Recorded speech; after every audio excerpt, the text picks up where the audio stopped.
This is my conversation with Ermanno Leonardi, the managing director of the Italian subsidiary of Specialized Bicycle Components, and has held that role for 36 years. He will be stepping down on October 1st. When I recorded this, I didn't know that he would be stepping down from his role. He's not leaving the company. He's just stepping back and taking on a different role. But he was definitely someone that I had always wanted to interview. And I'm really happy to give you guys the opportunity to kind of learn more about Ermanno, who is a pillar of European cycling and was a huge part of Specialized's rise in Europe, and is Mike Sinyard's right-hand man in Europe, and to give you all the opportunity to kind of see inside of the mind of the man behind Specialized's European growth throughout the last 25, 30 years. This is the Business of Cycling podcast. Ermanno Leonardi, thank you so much. Been trying to organize this interview for a few months now. I appreciate you giving me some of your time. We met at Antonio Colombo's wedding. It was really nice to see you there. It was a beautiful day in April back in Milan. So yeah, I mean, just to get started, maybe you just want to tell me your background, where you're from, a little bit about yourself. Well, I'm from Italy. I've always been in love with cycling. I worked for the Pirelli industry before coming into cycling, but my goal was to work in the sport industry. From when you were a kid, always. Always, because I mean, I've always been involved in sport. My main sport was swimming, and then with not huge results, but I mean decent results. Where are you from originally? I'm not from Milano. I was born in Milano. Milano, in the city, yeah. Even in the city, yes, in the city. Born and raised, as well as my father. So this is very rare. A lot of transplants. So, yeah. So. And then I started to ski, but cycling was always something that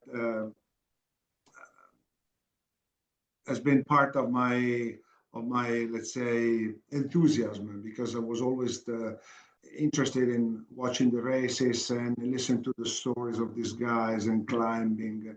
So when I had the opportunity to join the cycling industry at Cinelli through a friend of mine that, by the way, was working in the same office when I was working in Pirelli.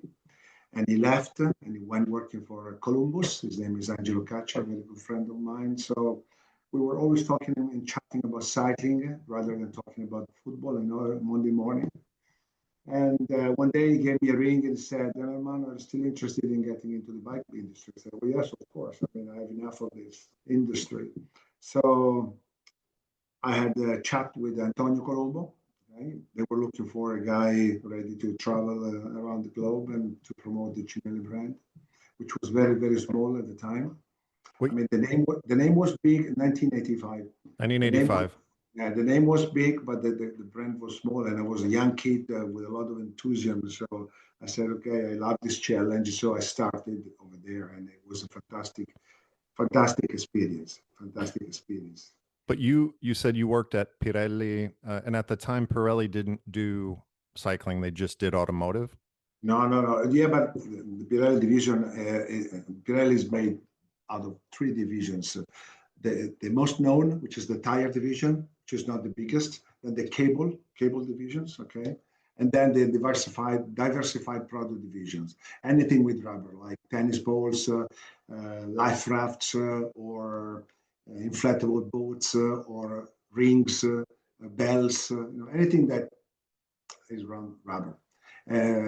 Hoses, suction of hoses, oil spill booms, things like this. So I was in one of this boring industry. I mean, hoses, okay, nothing to do with the bike. So were you doing sales, or what sort of work were you doing? Yeah, I was in sales. I was in charge of, first of all, sales of Germany, Austria, and Switzerland. And then in the last year and a half, I spent basically 18 months in Scandinavia. So I was responsible for Sweden, Denmark, Norway, and Finland. So doing 15 days up there and 15 days at the office for a while. And so was sales something that you always felt comfortable doing? You always liked it? Why did you choose sales?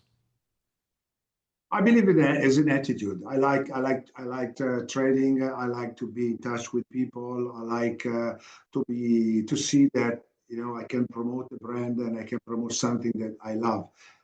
Of course, I didn't love very much those products, but I was given the opportunity to start my career in such a big company. So Yeah. I was very I'm still very grateful for that. But Yeah. then Well, and my goal was to get into the sport industry. into the sport, but working at Pirelli, I imagine you were able to learn a lot about business because of the complexity of the company, right? Yeah, the majority of the time, most of the time was spent learning. I mean, the learning curve, the learning process in those big industry is very big. Is very big.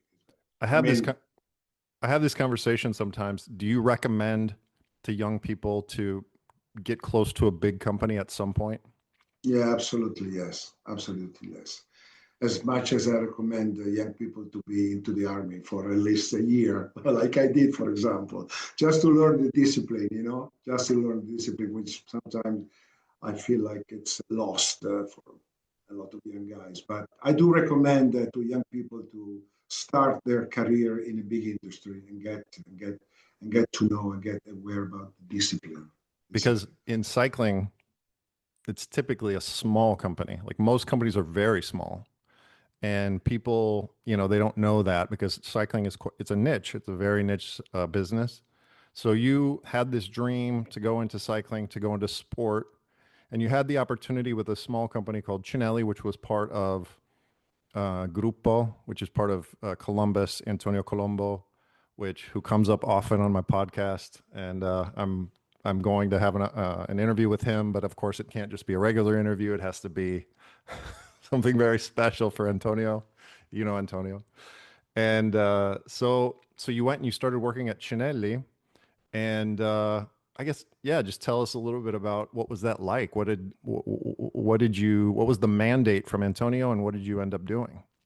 Well, when you move from a big company to a small company, you end up working 24 hours a day and 7 out of 7. I remember that the first year I spent over 30 weekends away from home, either exhibitions or traveling or races. Most of I was basically sleeping with my bag, my bag just next to the bed. But it was fun and I loved it. But as I said, when you work for a small company, you have to be prepared to do a lot of things. And I have a lot of good memories about that. One very important when one day the president of the Russian Federation, actually USSR, okay, Soviet Union, Yeah. those days, he came and visited us and he said, you know what, for the Olympic Games, we want to have the laser bikes. And we Wow. said, laser bike, yes, they were working with Colnago in those days, but I don't know. I mean, they fall in love for the laser, and he said, is there a way we can have a laser from you? And said, well, I mean, I tell you, I was ready to jump on my seat, and when they said that. I was a small kid with a small office, and this big guy came into the office by appointment. And I said, well, let's think about that. So I went to Antonio and said, Antonio, you know what, how about the Olympic Games with, Ekimov, Umaras, those guys, super strong, the truck, And it was a little skeptical at the beginning because it was, let me say, I can say this because we discussed that many times with Antonio. He was a little afraid about his customers because Columbus was making tubes, all right. So he was feeling like uncomfortable by being challenged from the other artisans about Cinelli being in competition with them. Okay, but our production of bikes was so limited, and especially the laser bike were so few. And I was able to convince him that it was nothing to do. That had nothing to do with commercializing or getting into a production of thousands of bikes. It was just the prestige. So we ended up supplying the bikes to them, and I don't remember how many gold medals. 1988. 98. Yeah. And they broke So the I handle. flew. They broke the Yeah, handlebar, right? yeah. I flew to Moscow twice. I remember it was like something like 25 below zero. It was December. It was so cold and freaking cold. But I went to visit the velodrome and I had a big meeting with these big guys of the unit, the Soviet Federation. A very nice experience, by the way. This is one of my best experience, to be honest. So aside from the Olympics, Aside from the Olympics, I mean, I had the opportunity to travel all around the world. Japan, USA, South America. Actually, as I said, Cinelli is a small brand but big name. But we were distributed basically all over the world. And being the sales manager or sales director in the end, I had the opportunity to travel most of my time. And one day, I was attending an exhibition at the Anaheim show in California. And I knew Mike Sinyard because we were used to meet each other around the world. And Mike said, "Ermanno, I need to talk to you. I need to talk to you." I said, "Oh, okay, interesting. So why don't we meet each other tomorrow morning in my room?" Because we were staying all in the same Hilton hotel. So we met like at 6:30 a.m. in his room. And I remember that he said, "Well, Ermanno, I'd like you to work with me. I know you have experience, you speak languages, whatever." And he said, "I'm looking to expand my business in Europe. And I believe that you can help me." and this was what year?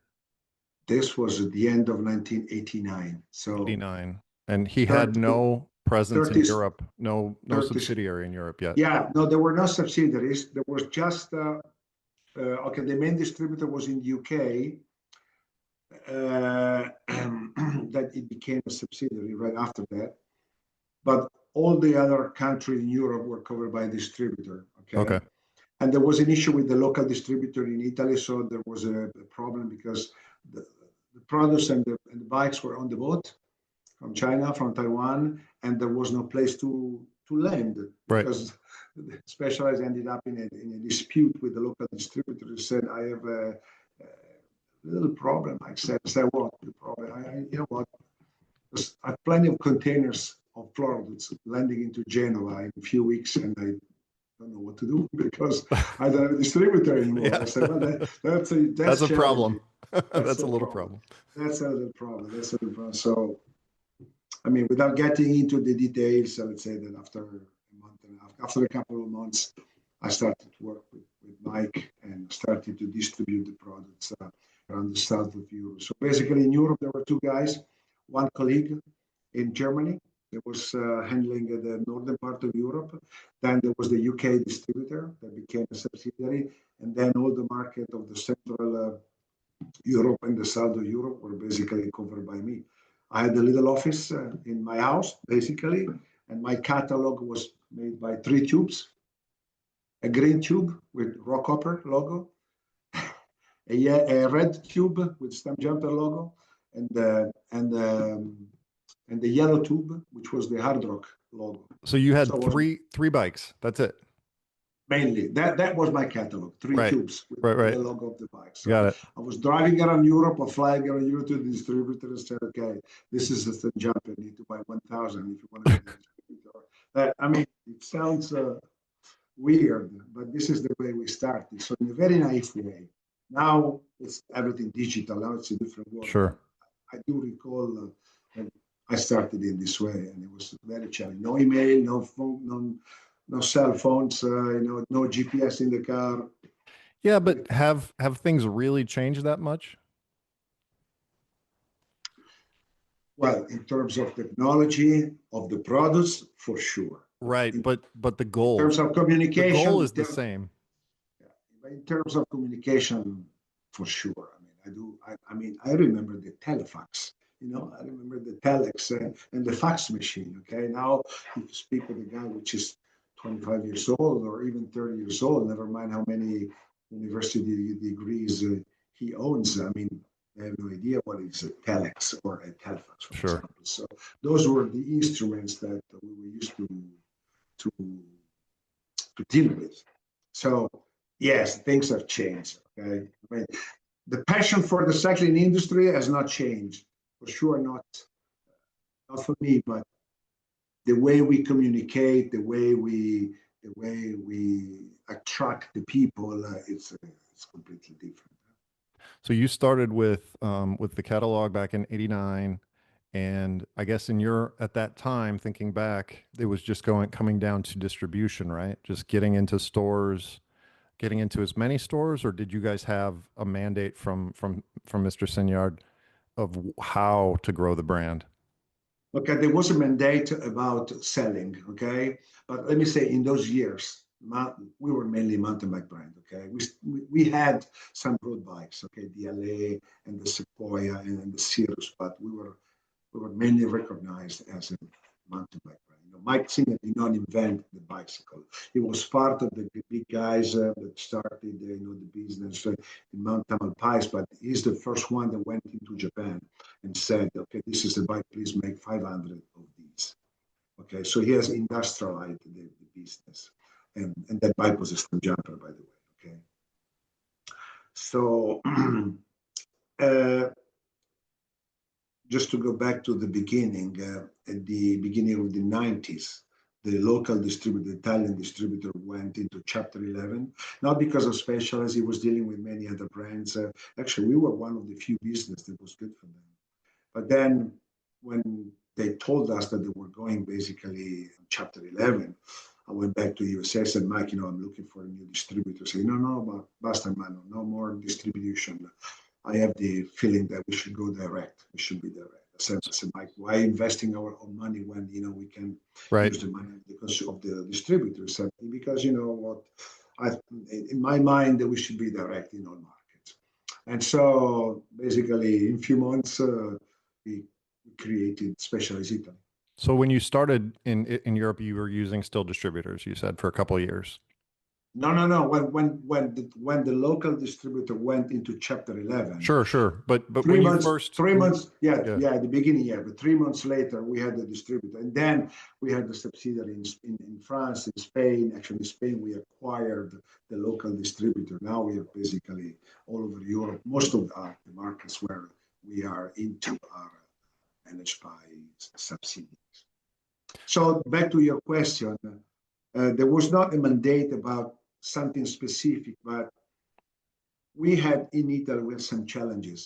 And the main challenge was that we had a lot of local brands, very strong, very efficient, and very famous, mostly in the road bike business, I would say. Okay.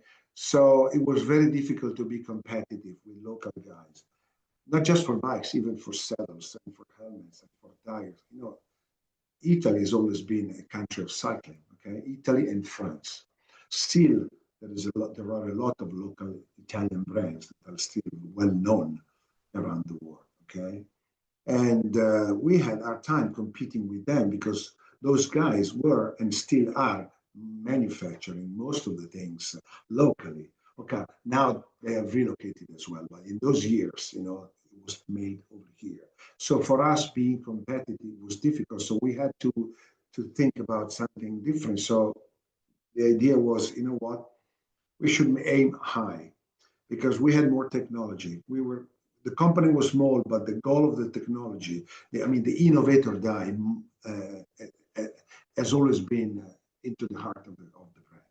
And Mike Sinyard has always been into this innovator die and differentiator die. So it was easy for us to aim high and forget the entry level like we did. So that was the main challenge. So as I said, there was not a specific mandate, but locally we decided to think a different strategy. And then, when S-Force came, and then of course when we started to work in the road bike business, that basically was the same thing. We wanted always to aim high. It was difficult for us to compete at the entry level versus the local brands. sure. And so you said that you started the subsidiary, wholly owned subsidiary, and people that don't know the specifics of the bicycle industry, but there's a lot of investment that goes in every year so typically the orders happen, the product comes in, but you have to put up a lot of capital. There's a lot of working capital involved in cycling. And so Mike, the company decided to invest directly. And so was Italy the first wholly owned, or you said the UK was the first one? UK was the first one. UK was the first one, and then Italy, and then Holland, and Germany, and the Benelux market, and then France. Now we have Iberia, which is Spain and Portugal. So yeah, there was a big investment, but not so much, to be honest, not so much, but enough to start the business. Okay, our capital at the beginning was the equivalent of 25,000 euros today. Yeah, so it was not big. So when they opened the bank account for Specialized, I deposited 50 million lira. So in those years, 25,000. 25,000 euros. Not so much. Not so much. And So so the product would come in, and then you would have, because what I've read about is in those early days of mountain biking, everything would sell out because it was so popular. And so you'd have to, like, there was a season you would pre-order, it would come in, and then everything would just be gone because mountain biking was growing so fast. Is that the way it was for you guys? yeah, the main issue was to find the right distribution, because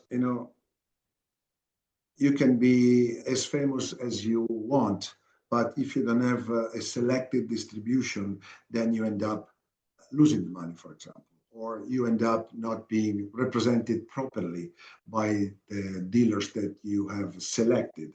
So that was the main goal. So our main strategy was to look for, now we say premium dealers, okay, or Right. premium retailers. Did not exist in those days. So we're just used to say, this is a good one, this is not a good one, this, doesn't pay very well, or not so famous to be, a good one, or this one is disrupting, the retail prices, for example. So that was the main issue. But of course, yes, we could sell, I shouldn't say easily, but, in those days, to sustain our growth, we were looking for volumes. So it was easy to sell one bike, a little less easy to sell 10 bike, but then, of course, Mike said we want to sell 100 bikes or 1,000 bikes or 10,000 bikes. So it was the challenge was to find, as I said, the right distribution that was capable to distribute the product in a proper way, to pay and to promote the brand through athletes, through displaying the product in the best way within their own store. That is still an issue. That is still an issue. So that's, Finding the proper distribution, I think it's key for any brand. and how do you maintain, so presume you guys have, because what you're saying and is, and this is obviously a value that Mike and Specialized has, is the way that the brand is presented is super important. Who presents it to meet a series of requirements so that it can align with the brand's values and the brand identity, which is incredibly important, and has been, now speaking with you, it makes sense why you guys are so strong in terms of brand. So this is something, as the distributor, as you being the head of this distribution, this is what you're focused on mainly. What do you do? Do you have like a set of guidelines, or is this something that's more subjective that you and the management kind of decide? Like, how do you go about vetting and verifying that the distribution is up to the standard of Specialized? Well, now we have somehow optimized our distribution globally, I would say. Okay, until a few years ago, each market was a little naive. Okay, there were some clear guidelines, certainly in terms of advertising and in terms of distribution. Okay, but there was, let me say, a little more independence within the subs. But one day we said, okay, we should not continue to run this company globally as a store, as a shop. We should run this brand as a global brand. Okay, so a few years ago, the company decided to have a more, let me say, professional approach, more professional approach. So now we have all, myself and my colleagues, we have basically the same mandate, which is unified among all each other. The principles are very clear. We are a strong multinational brand. We believe that we have enough technology to satisfy the market, to satisfy the riders. We want to make sure that the rider will feel comfortable with other products and will feel absolutely proud about riding with our products. And we want to continue to be like this, even at the price of probably sacrificing some area or some distribution. Okay, so one thing is sure: we never go into the market until the products. I shouldn't say perfect, okay, but until the product is very good. I do remember when Steve Jobs was criticized because I think it was iPhone 5 or iPhone 6, and they had the product with the antenna, okay, and all of a sudden the world was complaining that the product was shit, they said, And I remember that he called the press of the globe and he made a speech and he said, you know what, this is a problem, we can solve it, but he said, we are not perfect. Huh? We are not perfect, so don't worry. We are a perfect company in terms of finding the solution, but we are not perfect. So there's no reason that our stock value, the stock market, the stock value of our product dropped 50% only because we have one issue in 30 years of history. So, we will fix it, don't worry. Okay. So we are the same. Okay. We don't say we are perfect, but sometimes the people ask me, why does it take 3 years or 4 years to have a new bike? Because now it's like in the automobile industry, especially when we speak about e-bikes. Until, let's say, a few years ago, there was a Gruppo, there was a frame, and there was a bike, okay? Now, if you take a mountain bike, okay, 70% of the market, of the global market, is mountain biking, right? And 80% of the 70% is e-bikes, right? So you know what I'm talking about. So, but now, to make a nice e-bike, we just launched the Levo G4 a few months ago. It's a Gruppo. Is the frame, is the battery, is the motor, and then is a power unit that makes sure that the battery works with the motor. So 5 elements versus 2. So you can imagine combining 5 elements. And within these 5 elements, you have the tires, you have the front suspension, you have the electronics, you have the rear suspension. Everything has to work together. And you can imagine that you cannot do a bike in a year. I mean, I hear sometimes some of our competitors, we met in a room and in 3 days we made the bike. Well, lucky you. I mean, I'm not sure about if miracles happen so quickly. This is not the case. We meet in a room 1,000 of times, and after 3 years, if we are lucky, we have a good product. So this is our philosophy.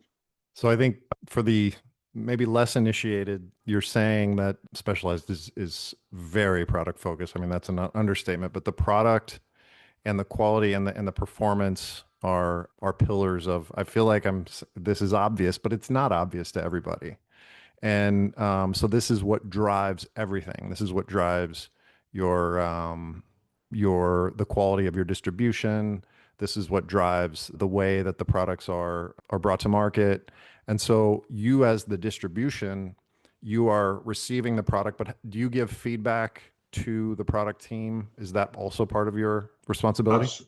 Well, absolutely. It's us, it's the distribution. Okay, I've been part of the coloring graphing committee and the marketing committee, I mean, the global for years, along with my role of MD in Italy. But we do meet at least 3-4 times a year with the technicians that they talk with riders. They speak with professional athletes. We sponsor 5 professional teams just on road. Right. Okay? 3 women and 2 men. Plus we have the gravity team. Plus we have the cross country team. And, we get the feedback of those athletes, of those riders. And along with our techniques, our engineers, we deliver the product. Well, just think about this.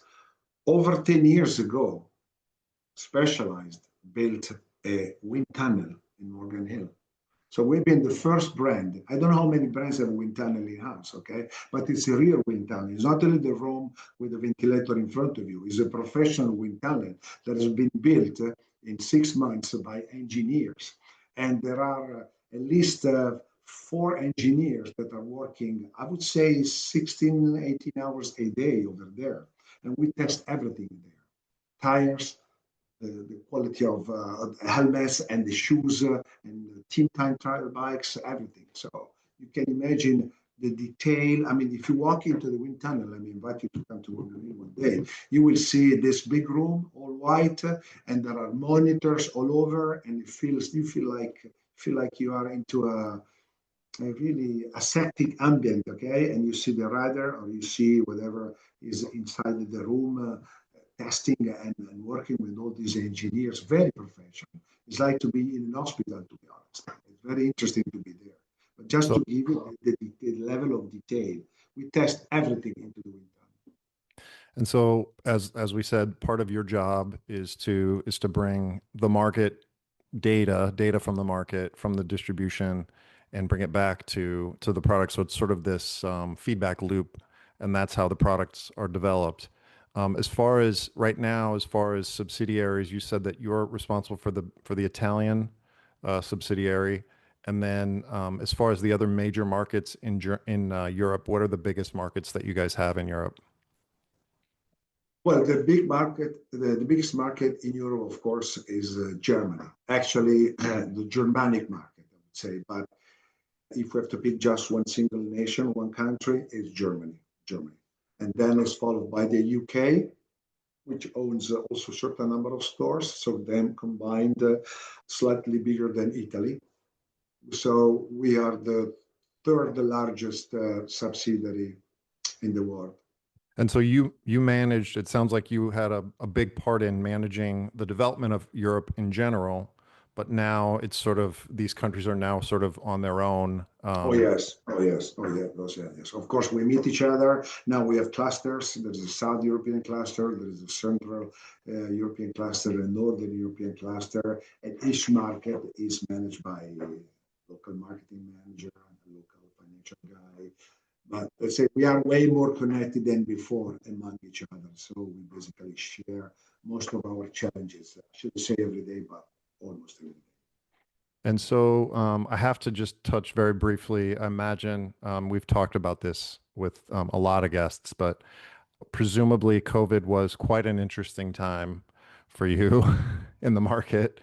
I presume you guys had, the same similar kind of experience um, as everyone, where there was a lot of kind of whiplashing going on in the market.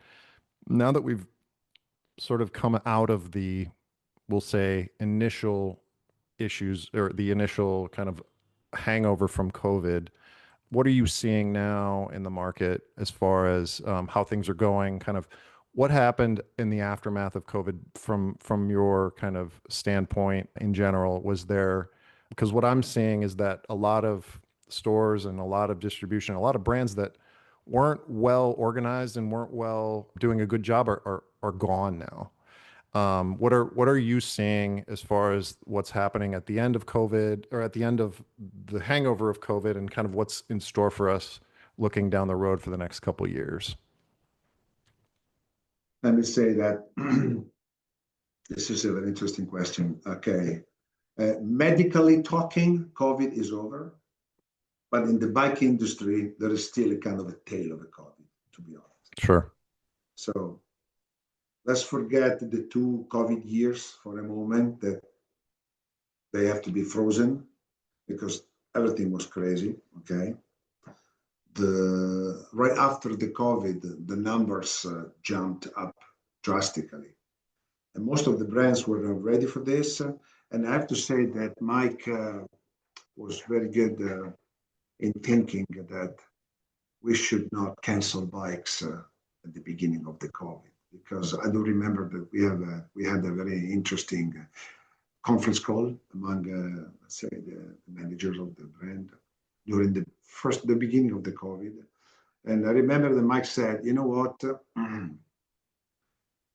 right after the COVID, people will not travel, people will not go to the swimming pool, people may have some problem to do some kind of sport where they have to join with people, but they will go cycling for sure, because it's healthy, because you can buy a bike, you can go by yourself, you cannot be touched by, other COVID people, for example. So we should not cancel the bikes that we have on order with our suppliers. And we were a little skeptical of this case because they said, but we don't know when this thing will be over.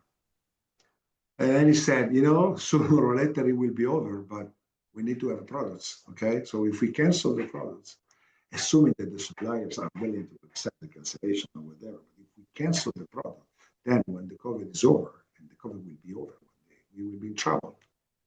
So we made the commitment not to cancel the orders. And right after the end of the COVID, we were full of products and the demand was so immense. So basically, in 2 months, we recovered the revenue that we lost in 4 or 5 months, just in 2 months. I remember dealers went crazy picking up the phone and they were ready to come to our warehouse and, pick up the bikes on their own. And, they were ready to do anything that was possible just to satisfy the appetite of the riders. So unfortunately, in some cases, and even a little in our case, okay, there was the understanding or the belief that this positive trend would continue. Of course, not at the same pace of the right after COVID days, but still at a decent speed. The speed that we thought was a little faster than the reality. And this has created a kind of over inventory global situation for everybody. So now you can understand, not justify, but you can understand why there's still a lot of offering into the market. I believe this will be over soon, probably this year. Before the end of the year, I think that not just us, I think we are pretty okay, I would say. But in general, I do believe that this thing will be soluted. The good thing is that there has been a lot of people that has took this great opportunity to start cycling, because a bike that before was at 5,000, somehow it ended up being 3,000 or 1,500 instead of 2,500. So, why don't we buy a bike? It's healthy, it's good, I like to ride. There was to say that, the people that were healthy did not get a COVID, So this has really incremented the appetite of cycling. So, every crisis has an opportunity, okay? Sure. So there was a big crisis, but this big crisis has created a tremendous opportunity, especially cycling. I don't think that the cycling industry has suffered a lot because of the COVID, apart from the first few months. But then at the end, open doors, I would say, open doors, and it's still good, huh? And it's still good. I see you guys are you're opening a flagship store, or maybe there's an event at the Vigorelli. Is it tomorrow? It's not tomorrow, it's a week from tomorrow. A week from tomorrow, sorry. It's a week from tomorrow. It's a flagship store. Wow. It does not to be intended as a store that want to compete with our dealers.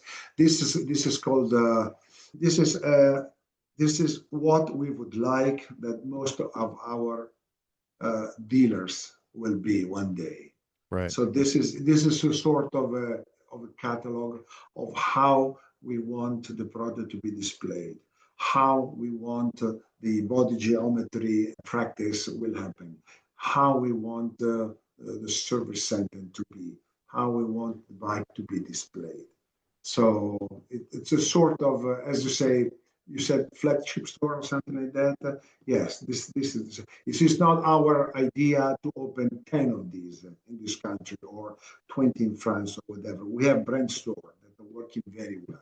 Okay, but we always try to challenge each other and always to be a step ahead of the industry. And I do believe that this will be a great catalog for our distributors, for our dealers. Well, yeah, and it's the expression of the brand in a physical format, right? So you guys come in and you're able to provide what an expression of that brand, of your brand, looks like, with the full range and and that's not always possible in every reseller. Obviously, I imagine that a big part of your job is to try and find those dealers that can express the brand in the most effective way possible, right? It's coming, it's happening. It's a process that takes some time, but it's happening. We have globally already a lot of brand store. In some cases, 100% specialized. In some cases, 80% or 85%. But ideally, we wish to be distributed in a way that the rider will jump into the store and will see and will find not just the entire line, but people prepared to sell the Sure. product, to explain the product. Now, when you buy a mountain bike, when you buy a road bike that is 14,000 euro, I mean, it's the equivalent of a 911 or 150,000. Right. Okay? So it cannot just be like, okay, this is the bike, Yeah. money, cash, and chop. No, no, no, no, no, no, no. It takes an hour to explain, even because within this 15,000, there is a decent profit, of course, for the dealer. Okay, and you cannot pretend to make 3,000 or 4,000 euros only in 2 minutes. Okay, so there is a fitting system. I mean, there are so many things that has to be explained to Sure. So the retail has a them. certain level Of of course, expectation that is important and sounds critical to bring the product to market in an effective way. one of the tools that we push a lot is the SBCU, Specialized Bicycle Components University. We do regularly SBCU training for our dealers. Actually, I would say it's also mandatory. It's mandatory to attend either online or in most of the cases with the physical presence. Okay, so it's just a complete package. It's not just the bike. It's not just the technology of the bike, but it's the way the bike is displayed. It's the way that the bike is sold. It's the Service. way that the bike is serviced. Right. Okay, of course, this is very important because when you have an issue and you go back to your dealer, you are expecting that your Porsche dealer will know how to fix your car. And this is a thing. I'm spending 10, 12,000 Right. euros, even Yeah. even 5,000 or whatever, or 3,000. You are expecting that a company like Specialized will be capable to deserve a certain quality. Yeah, and this goes back to your brand. I mean, the brand, like the obsession with the attention with the way that the brand is expressed is so clear to me, and it's amazing. I really appreciate you taking the time to talk today, Ermanno, because I think the people that listen to the show, they're in the industry, and I think it's really a great opportunity for us to be able to hear, because you guys are trailblazers, you guys are the innovators at the bleeding edge in the business. And so again, like I said, really appreciate you giving me the time here today and telling us all about the ins and outs of Specialized, which there's not a ton of information at this level out there, and I think it's really helpful to let people know kind of what it's all about. And so we are coming up on the hour. I know you have an appointment to get to, but if people want to get in touch with you, if they want to get in, reach out, what's a good way for people to reach you?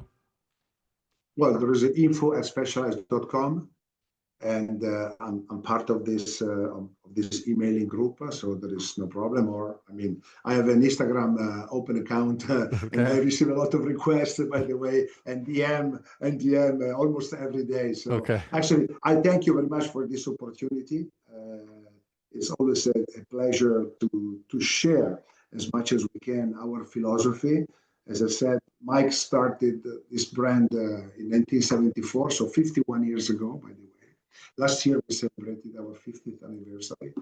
So we are a young brand, but still not so young because 50 years, 51 years is over half a century, if you want. So, okay, we don't have the history of Cinelli or the history of Colnago or those guys, but we're still 51 in this moment. You guys look So good. You look good for 51.